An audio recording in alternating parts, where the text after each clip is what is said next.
Good morning, everyone. Our topic is focused on the existentialist and post-existentialist tradition. Before we further discuss the topic, allow me to introduce the reporters according to the order of their assigned report. I am the first one, and my name is Alaya Jura de Los Angeles, and these are the names of my groupmates.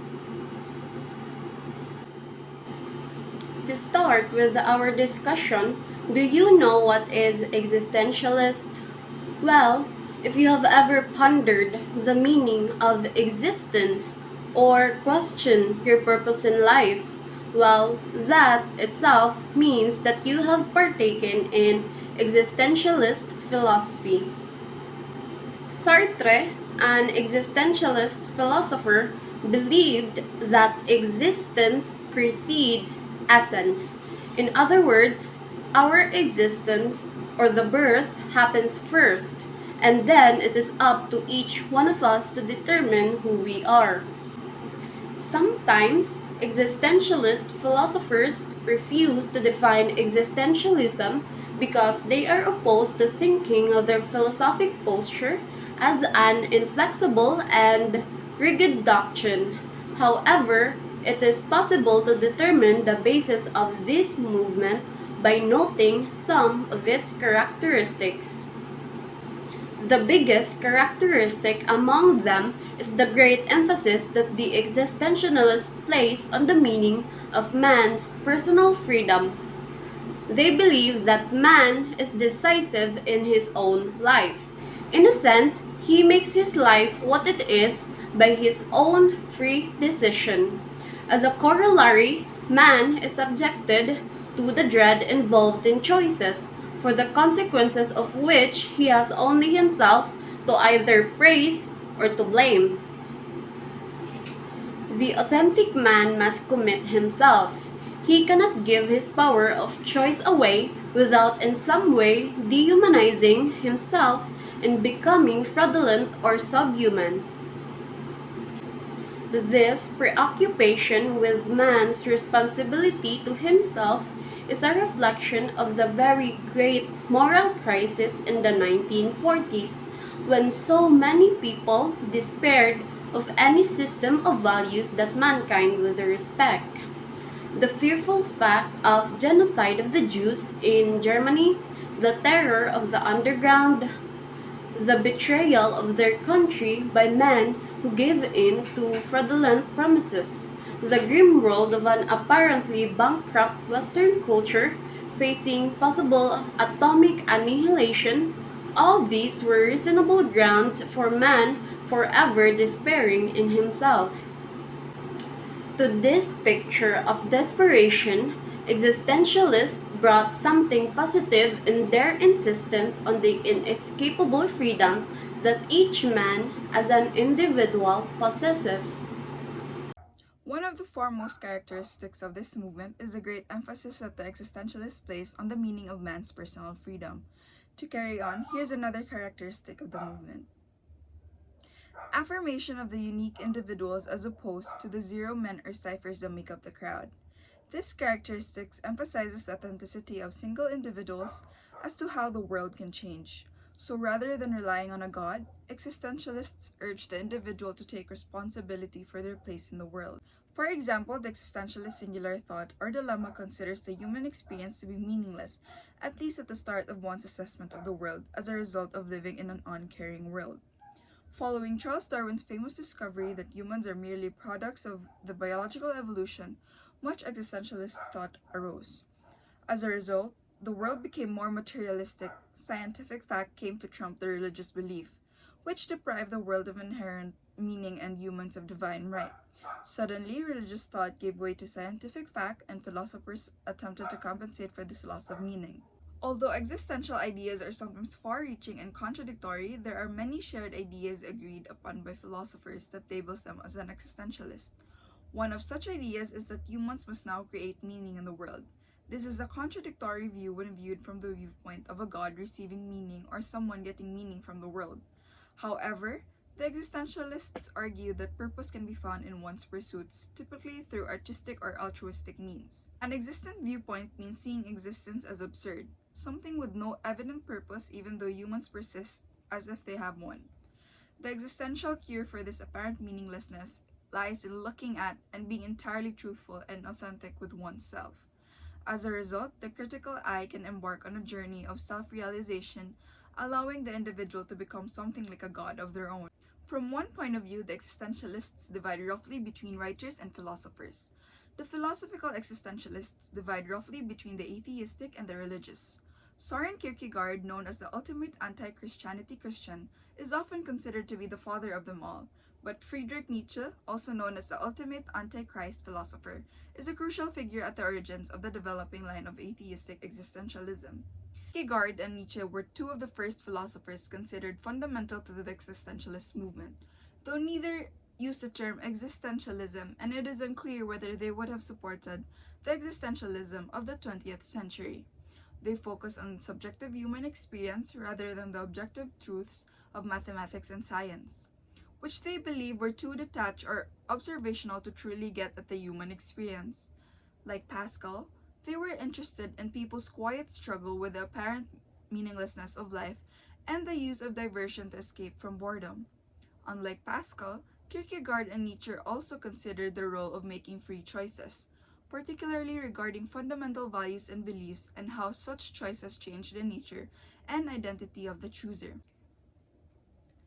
Kierkegaard's Knight of Faith and Nietzsche's Übermensch are representative of people who exhibit freedom, in that they define the nature of their own existence. Nietzsche's idealized individual invents his own values and creates the very terms they excel under. By contrast, Kierkegaard, opposed to the level of abstraction in Hegel, and not nearly as hostile, actually welcoming, to Christianity as Nietzsche, argues through a pseudonym that the subjective certainty of religious truths, specifically Christian, is not only impossible but even founded on logical paradoxes. Yet he continues to imply that a leap of faith is a possible means for an individual to reach a higher stage of existence that transcends and contains both an aesthetic and ethical value of life. Kierkegaard and Nietzsche were also precursors to the other intellectual movements, including postmodernism and various strands of psychotherapy. Okay, so let's talk about Soren. Soren Kierkegaard was born on May 5, 1813 in Copenhagen, Denmark.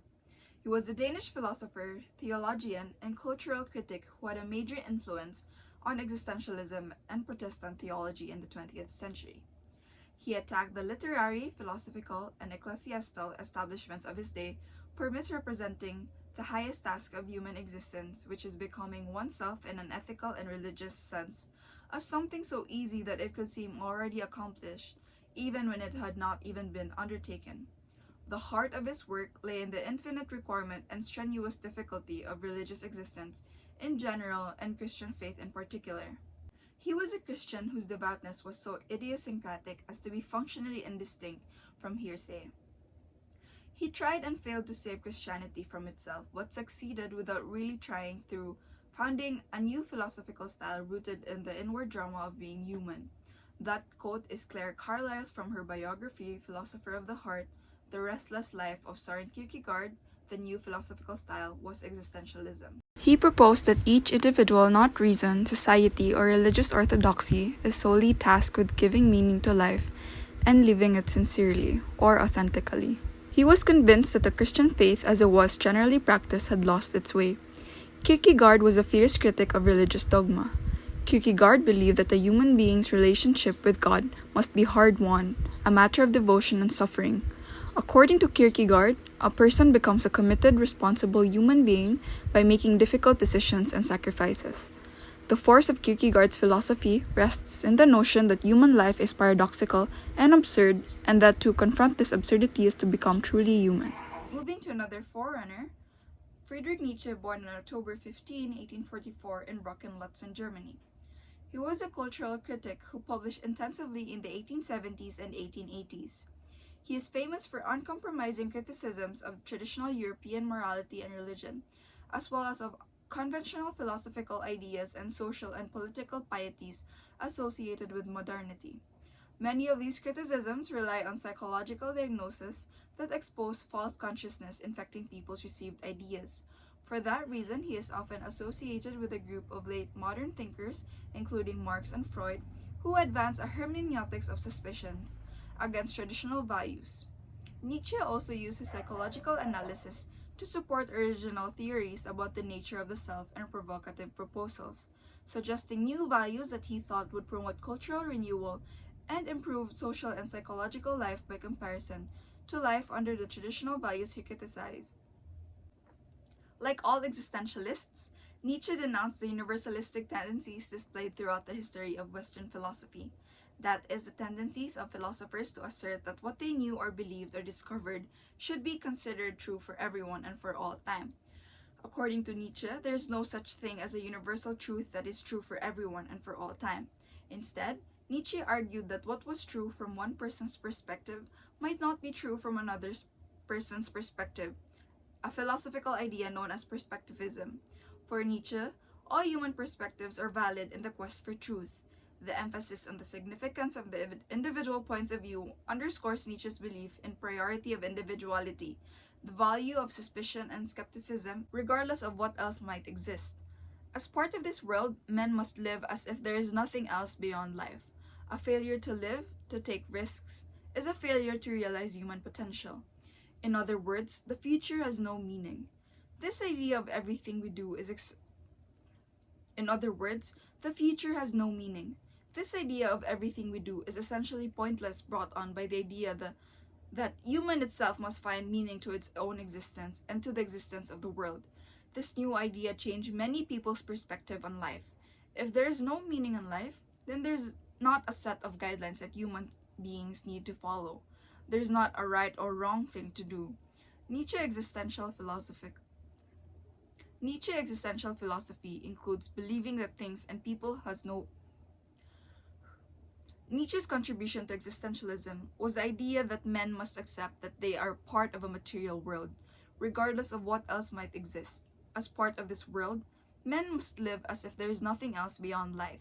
A failure to live, to take risks, is a failure to realize human potential. In other words, the future has no meaning. This idea of everything we do is essentially pointless, brought on by the idea that human itself must find meaning to its own existence and to the existence of the world. This new idea changed many people's perspective on life. If there is no meaning in life, then there is not a set of guidelines that human beings need to follow. There is not a right or wrong thing to do. Nietzsche's existential philosophy includes believing that things and people has no value or truth, that people must be powerful, and the powerful you are, the more value you have. That freedom and greatness is essential to live a life of truth and to embrace life, and that people only have one life, so they should live it how they want. Some of these ideas are very similar to what other existentialist philosophers think. Good day, I am Sheen Larry Alon. To continue the topic, the second best known of the existential thinker is Jean-Paul Sartre. Jean-Paul Sartre was a French novelist, playwright, and a philosopher. The philosophical career of Jean-Paul Sartre focuses in its first phase upon the construction of a philosophy of existence known as existentialism. These points of divergence are the cornerstones of Sartre's existential phenomenology, whose purpose is to understand human existence rather than the word as such. His notable works including Nausea in 1938, Being and Nothingness in 1943, and Existentialism and Humanism in 1946. And now let us go over on his first novel, Nausea, in 1938. The novel stems from his belief that existence precedes essence, means that a personality is not built over a previously designed model or a precise purpose, because it is a human being who chooses to engage in such enterprise. 5 years later, Sartre published Being and Nothingness in 1943, arguably his most famous work. In the book, Sartre sets human consciousness or nothingness in opposition to being or thingness. Lastly, on existentialism and humanism. Jean-Paul Sartre said existentialism is a humanism, because it expresses the power of human beings to make freely willed choices, independent of the influence of religion or society. Sartre believed in the essential freedom of individuals, and he also believed that as free beings, people are responsible for all elements of themselves, their consciousness, and their actions. That is, with total freedom comes total responsibility. An example of it is that you will be able to decide whether which path you will go through, either on the right path or on the wrong ones. To be able to be on a better road, you have to give your best on anything and take courage to do what's the best. And if you're being lazy, then you take the account on the wrong road. Many existentialist thinkers are led to conclude that life is something to be tolerated, and that close or intimate relationships with others should be avoided. Heard distinctly among this despair and dreads was the original philosophical voice of Gabrielle Marcel. Marcel's work is significant for religious existentialism, which is based on trying to support a theory of existence and value based on transcendence, and also for the successive meditations on various topics that meet only in their effort to reveal the human condition. His understanding of his philosophy of existence is tied to his problem of being. He shows to a younger generation that atheistic existentialism is possible, and this is one of the reasons why his philosophical search for being begins from no existential experience than his own, which was why his whole philosophical development has been centered around the exigency of being. His existentialism focused on commitment to the development of the individual's concrete existence, the restoration of mutual respect and trust in human relationships, recognize the true worth of man in relation to his fellow man, and the feeling of boundness. He therefore hold the position that the question about man's existence is not a problem but a mystery. Pierre Teilhard de Chardin, French philosopher and paleontologist known for his theory that man is evolving mentally and socially toward a final spiritual unity. He is not, properly speaking, an existentialist. He is, however, related to the movement as one who reflected the tendency of many serious students of existentialism to move from a study of the individual in his freedom to the study of collectively, in which every man must exercise the freedom. Hi, my name is Ikushina Mashon, and now we'll proceed to the perspective on key issues. The existentialist suspects any philosophical doctrine that purports to be an adequate account of existence. They rightly complain that the system builder can give magnificent and logical accounts as long as he deals with generalities and abstractions. This means that the existentialist doubts the philosophical doctrines that claims to be a sufficient account of existence. Because of this, Kierkegaard emphasized that the assertions made can vanish if the system can be proved to be incapable of stating the reasons on why a person becomes inexistent. Likewise, Sartre also noted that the moral principles frequently gets into dispute because this leaves us alone to render our own decisions in the situation that we are currently in. Considering the fact that the existentialists are not much of following the systems, it can get quite complicated to explain the four notions, which are value, obligation, natural law, and virtue. But since this is a significant part so that we can better understand their thoughts, let us look into it one by one, starting with value. The good life is a life of freedom and responsibility. The value of man is his authenticity and commitment, as well as the end in view of man is to make himself by the character of his choices. This indicates that the value of man in the existentialist tradition is his authenticity and commitment. It is emphasized that we can be the person that we want to be through the choices that we make, which directs and results to our end character. Since there is no range of procedures in the existentialist tradition, a man can fulfill whatever his heart desires, and he can explore as much freedom as he wants as long as he commits himself and as long as he is authentically genuine. In here, authenticity refers to a kind of transparency which indicates a certain kind of integrity, but that of a situation to which I can commit myself and thus become what it entails. So in here, the authenticity is related to transparency, wherein you have to clear out the people's opinion on you, that you have a stand and you are authentic based on the genuine feelings that you have within yourself. Authenticity also indicates that there's a certain kind of integrity wherein you are firm with your decisions and you are firm with whatever you believe in. Because in contrast, the inauthentic life would be one without such integrity. One where we allow ourselves to be dictated by the world and the people around us. And that's exactly the opposite of the point that the existentialism is trying to prove. We have our own liberty and we want to exercise it freely. Be it as that may, it is clear that one can commit to oneself to a life of chameleon-like variety, as does Don Juan in Kierkegaard's version of the legend. Also, Kierkegaard's Night of Faith shows that one cannot tell who is authentic by looking at the content of their lives. So there has to be something in you wherein you can say that I am authentic and I am genuine. Aside from authenticity, another value of a man in the existentialist tradition is commitment, which is thus ultimately the basis for authentically meaningful life. That is one that answers to the existential condition of a human being and does not flee that condition by appeal to an abstract system of reason or divine will.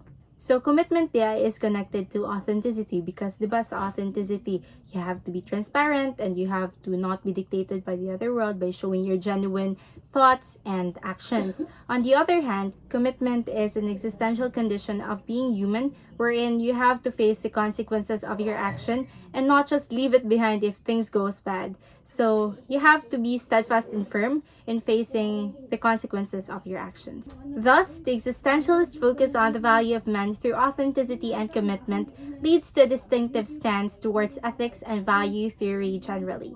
Unlike the naturalist, Aristotelian, and the Thomist, the existentialist has no elaborate faith either in reason as an exclusive guide or in systematic philosophy as convenient roadmap to a moral choice. To sum it all up, the value of man in the existentialist traditions proves that there's a distinctive stance towards ethics and value theory. Unlike the other traditions, which are the naturalist, Aristotelian, and Thomist, the existentialist doesn't really follow any procedure or it doesn't follow any norms because it's just free. It's all about freedom and it doesn't have any exclusive guide as to what to follow or where to go. The second basic notion of ethics is obligation. The philosophers are especially concerned with the free character of the human act and the responsibility of the individual for his own life and actions, as well as for the effects of his decisions on the others. Indeed, for those of the group who do not find in religion or science any secure set of values, the very nature of man is freedom and self-obligation. In the obligation, the philosophers worry about the carefree character of a man, as well as his decisions and the action that can impact those of the lives of the other people. Since they do not confirm about anything, they are obligated to take care of themselves and take care of the consequences of their actions.